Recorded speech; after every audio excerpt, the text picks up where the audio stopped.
Hello guys, तो कैसे हैं आप सब? यार फ़ोन आते ही इसकी गर्लफ्रेंड का फ़ोन आ गया।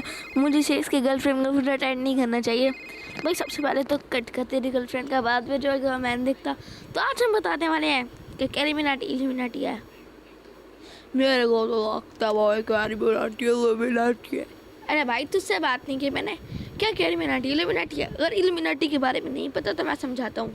सबसे पहले फैक्ट, ये मैंने सर्च किया इल्यूमिनाटी तो बहुत सारी वीडियोस आ जाती हैं। मैंने थोड़ी बहुत देखी भी है।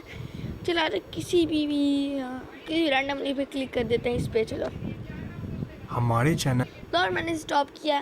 तो क्या इसके बारे में कुछ पता है? भैया हर वक्त ये कहते रहते हैं कि इल्यूमिनाटी वो है वो है। तो आज जो छोड़ो, मैं तुम्हें टिप्स देता हूँ। इन वीडियोज़ को छोड़ो, मैं टिप्स देता हूँ।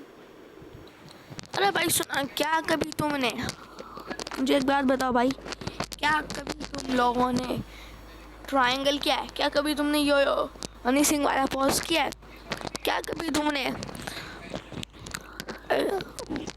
वाला वाला वाले सॉन्ग सुना है? तो मतलब तुम शैतान। मैं इस तरीके कह रहा हूँ, तुम लोग कह रहे हैं भाई ये कौन सा पागल है जो मैं बातें पे बातें किया जा रहा है। तो कोई बात, तुम पहले वीडियो देखो फिर डिसाइड कर देते हैं। वाला हूँ एक ऐसे टॉपिक पे जो कि बहुत ही कंट्रोवर्शियल है और आप सबको महीनों से इस वीडियो का इंतज़ार था।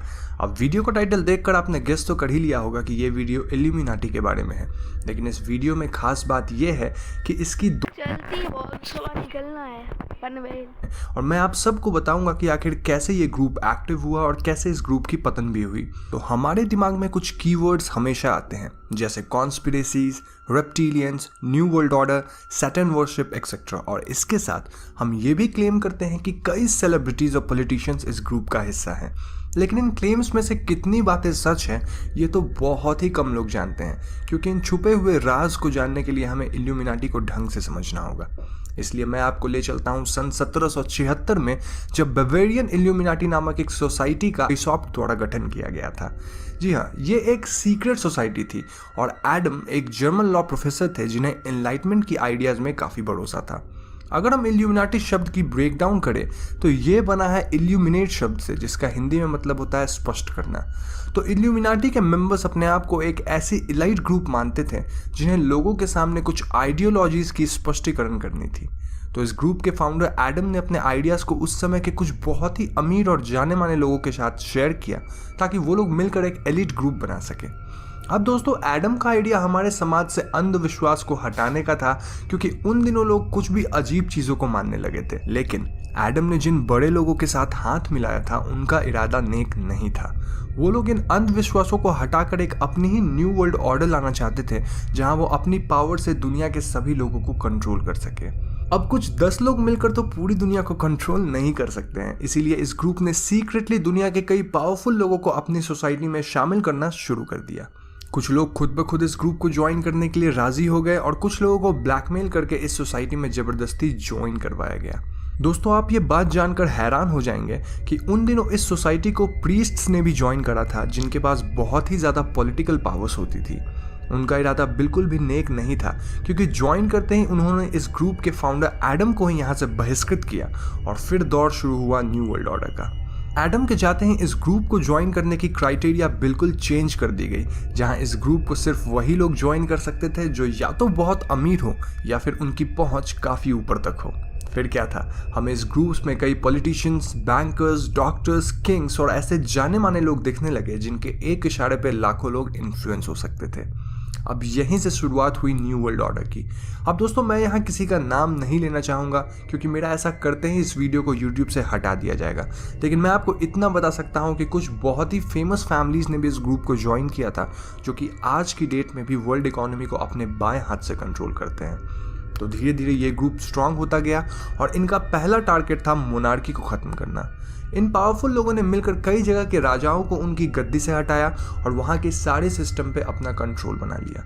यहाँ खास बात ये थी कि इल्यूमिनाटी के मेंबर्स कभी भी लोगों के सामने नहीं आते थे, बल्कि ये अपना काम बहुत ही खुफिया तरीके से करते थे। इन्होंने एक दूसरे से कम्युनिकेट करने के लिए कोड वर्ड्स बनाए ताकि कोई इनकी आइडेंटिटी को रिवील ना कर सके।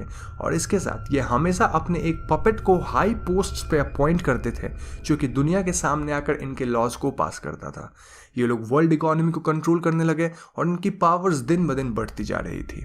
लेकिन वो कहते हैं ना, आप कोई भी काम जब पहली बार करते हो तो आप हो जाती है, और ठीक ऐसा ही कुछ इस ग्रुप के साथ भी हुआ। इस ग्रुप के कई मेंबर्स को बहुत ही ज़्यादा घमंड था और इसीलिए कुछ ऑफिशियल्स को इस सीक्रेट सोसाइटी के बारे में जानकारी लग गई। वो लोग इस बात की काफ़ी डिटेल्ड रूप से छानबीन करने लगे।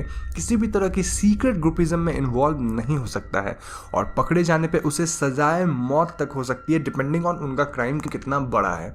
इस लॉ के बाद इल्यूमिनाटी के कई मेंबर्स पकड़े गए और सजा के डर से वो लोग एक दूसरे का पर्दाफाश करते गए। उन दिनों इल्यूमिनाटी में तकरीबन 2000 मेंबर्स थे और इस लॉ के बाद करीब 30 ही लोग बच पाए जो कि बहुत ही हाई लेवल पे थे और उनके बारे में कोई नहीं जानता था।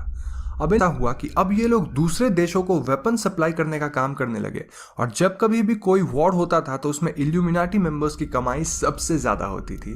First world war, second world war, इन सब टाइम पे कुछ एलाइट्स ने बहुत ही प्रॉफिट कमाए और इनका बस ये एम था कि किसी तरह दो देशों को आपस में लड़वाया जाए ताकि ये लोग ढेर सारा पैसा कमा सके।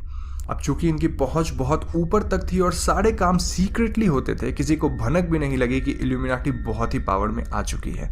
1960s के टाइम पे कई लोगों के नाम सामने आए, लेकिन तब तक ये ग्रुप इतनी ज़्यादा पावरफुल हो चुकी थी कि इनके खिलाफ जाने वाले लोग जिंदा नहीं बचते थे। लेकिन फिर भी बहुत सारी बातें सामने आने लगी और कुछ कॉन्स्पिरेसी थ्योरीज भी सामने आने लगी। मिड 1970s में रॉबर्ट शे और रॉबर्ट एंटन विल्सन ने 3 किताबें निकाली जिससे भी जाना जाता है। कई कॉन्स्पिरेसी थ्योरीज को डिस्कस की जगह तो इन्हें एलियन किया था जो कि किसी तरह के रेप्टाइल है और वो ह्यूमंस फॉर्म में पृथ्वी को चला रहे हैं। अब ये बातें थोड़ी ज़्यादा है और बुक में कुछ नॉनसेंस बातें भी लिखी गई थी। वॉर्स बहुत कम हो गए थे। अब आप पूछोगे कि आखिर न्यूक्लियर वेपन से वॉर कम कैसे हो सकता है, तो दोस्तों मैं आपको बता दूं कि न्यूक्लियर वेपन एक अस्त्र नहीं बल्कि शांति भी इस सीक्रेट ग्रुप्स के बारे में जानने लगे थे। हालांकि इन्होंने काफ़ी कोशिश करी कि बुक्स का मजाक उड़ाया जाए ताकि लोगों को ऐसा लगे कि ये सब फालतू बात है, बट स्टिल लोग कहीं ना कहीं बिलीव करने लगे थे कि सीक्रेट ग्रुप्स है। लेकिन तभी इस ग्रुप ने एक मास्टर स्ट्रोक खेला। जी हाँ दोस्तों, इन्होंने वापस से सेलिब्रिटीज़ और कई पावरफुल लोगों को अपनी सोसाइटी का हिस्सा बनाना शुरू किया जिससे वो उनके इन्फ्लुएंस से अपने प्रोडक्ट्स को बेच सके। अब अगर आप कंफ्यूज हो रहे हैं तो मैं आपके लिए इस बात को सिंप्लीफाई करता हूँ। वॉर्स के ख़त्म होने से इनका लॉस हुआ था, लेकिन अब ज़माना टेक्नोलॉजी और फैशन का आ गया था। इल्यूमिनाटी बड़े बड़े सेलिब्रिटीज़ को इसलिए अपने ग्रुप में शामिल करने लगे ताकि उनके इन्फ्लुएंस से ये ग्रुप अपनी नई प्रोडक्ट्स को बेच सके जो कि अब वेपन्स नहीं बल्कि कूल टेक गैजेट्स और फैशन प्रोडक्ट्स होने लग गई थी। देखते देखते हमारी सोसाइटी एक कंज्यूमर सेंट्रिक सोसाइटी में कन्वर्ट हो गई जहां लोगों को बस नई कूल थी। लोग खास कपड़े या गैजेट्स का इस्तेमाल करते हुए देखते थे और उन्हें भी वही चीज़ें चाहिए होती थी। चारों तरफ एड्स, बैनर्स, कॉस्मेटिक्स, गैजेट्स और ना जाने कई ऐसे प्रोडक्ट्स आने लगे जिन कंपनियों के बड़े बड़े इन्वेस्टर्स और कोई नहीं बल्कि इल्यूमिनाटी के एलाइट्स ही थे। इन चीज़ों को दे लिव मूवी में भी डिपिक्ट किया गया है जहाँ बेसिकली हमें ये बताया गया है कि कैसे बड़ी बड़ी कंपनीज हमारे हार्ड अर्न मनी को हमसे छीन लेती है क्योंकि हमें उनका एक फ्लैशी प्रोडक्ट चाहिए होता है जिसकी शायद हमें ज़रूरत भी नहीं है। आपने सुना तो होगा ही, लोगों ने किडनी बेच दी आईफोन खरीदने के लिए। तो अब मैं ये नहीं कह रहा कि iPhone is link to Illuminati, I am just giving an example कि कैसे हमारी सोसाइटी एक कंज्यूमर सेंट्रिक सोसाइटी बन चुकी है। तो प्रोडक्ट्स बढ़ती गई, एड्स बढ़ते गए और ठीक उसी रफ्तार से ने लोगों को हायर किया ताकि वो लोग हमें इन्फ्लुएंस करके लोगों को जॉब दो जिसमें उनके सोचने की शक्ति कम हो जाए और वो कॉर्पोरेट के गुलाम बन जाए। फिर उन्हें सैलरी दो और उनके ही सैलरी से उनके द्वारा ही कुछ ऐसी प्रोडक्ट्स खरीदवाओ जिससे उनका सैलरी वाला पैसा वापस इन एलाइट्स के पास आ जाए। लोग बिजी रहेंगे, खाएंगे पिएंगे और एक लॉयल कस्टमर की तरह कई प्रोडक्ट्स को खरीदेंगे। And this is because they are those big investors. सारी कंपनीज में इनका स्टेक्स है, जी नहीं, लेकिन मॉडर्न डे सोसाइटी को कंज्यूमर सेंट्रिक बनाने में इनका बहुत ही बड़ा हाथ है।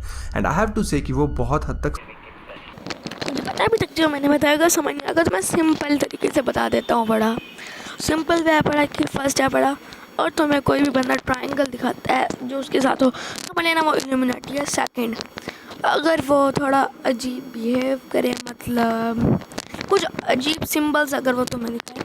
और तीसरा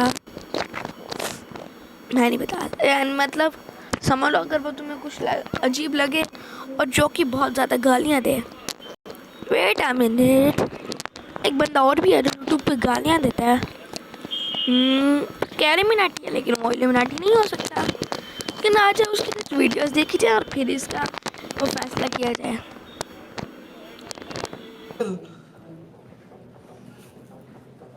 बहन के लौड़े, तू ही है ना साले, मुझे पता था। मुझे कैंसिल करेगा? मुझे साले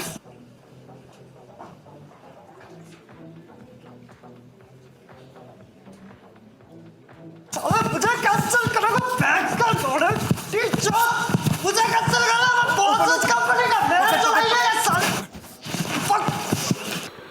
शायद से मुझे लगता है कि मुझे मेरी बात को शायद से बदलना पड़े, लेकिन ये सच बात नहीं है। ये दरअसल अरे ये तो रोस्टिंग होती है यार, गालियाँ देंगे होती है जैसे कभी कभार मैं भी दे देता हूँ। तो दिस इज़ नॉट रियल भाई। क्या भाई इल्यूमिनाटी नाम के कोई होते भी नहीं, बस जिन लोगों को व्यूज़ चाहिए वो ऐसे ही बड़े बड़े स्टार। अच्छा सुनो, एक बंदा है बड़ा, भिखारी है बड़ा, अगर तुम मुझसे कह दोगे कि वो इल्यूमिनाटी है, तुम्हारी वीडियो पे क्यों व्यूज़ आएंगे? बड़े बड़े लोगों का अगर कहोगे, जैसे कि बहुत समझ लो कैरी मिनाटी, बड़े बड़े फेमस लोगों को, अमीर लोगों को कहोगे तो लोग देखेंगे ना। तो दिस इज़ आओ, तो मतलब Carry Minati is not Illuminati. Thanks for watching. Okay bye bye. Subscribe कर देना, लाइक भी कर देना।